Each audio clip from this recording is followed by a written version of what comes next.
আমরা এই মুহূর্তে অবস্থান করছি ত্রিশাল উপজেলার আমিরাবাড়ি ইউনিয়নের কাশীগঞ্জ বাজারের গোপালপুর গ্রামে আমরা অবস্থান করছি।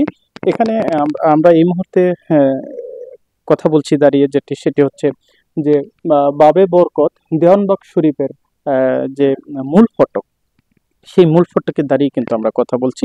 এবং আপনারা জানেন যে এখানে এই দেওয়ানবাগ দরবার শরীফে আজকে কিছু ভাঙচুর হয়েছে এবং এখানকার ভাঙচুরের অংশগুলো যদি আমরা একটু আপনাদেরকে একটু দেখাই, এখানে আমরা দেখতে পাচ্ছি অনেক এই যে ইটের ছোট ছোট টুকরো টুকরো দেখতে পাচ্ছি এবং আমরা এখানকার ভেতরে কিন্তু অনেক মানুষ আছে।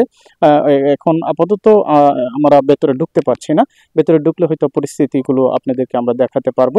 এবং এর ভেতরে পর্যাপ্ত পরিমাণ মানুষ আছে, প্রচুর মানুষ আছে এবং আমাদের বাহিরেও প্রচুর পরিমাণ সেনাবাহিনীর লোক মোতায়েন আছে, পুলিশ প্রশাসন মোতায়েন আছে।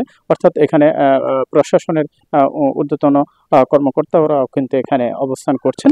আমরা যতটুকু জানি, আমরা যতটুকু জানতে পেরেছি যে এটা আজকে মানে এটাকে একেবারে মানে ভেঙে ফেলার একটা পরিবেশ সৃষ্টি হয়েছিল, কিন্তু সেখানে প্রশাসন এসে কিন্তু সেগুলোকে আসলে নিয়ন্ত্রণ করার চেষ্টা করছে। এবং প্রশাসনের বিশেষ করে কর্তৃপক্ষ আমাদেরকে এই কথাটাই বলেছেন যে এখানে যদি কেউ আসলে কোনো সহিংসতা করার চেষ্টা করে বা কোনো দল সহিংসতা করার চেষ্টা করে, তাহলে তাদেরকে কঠোর হস্তে দমন করা হবে, এমনটি প্রশাসনিক কর্মকর্তারা আমাদেরকে জানাচ্ছিলেন। Jannatul Faruki, IBM television.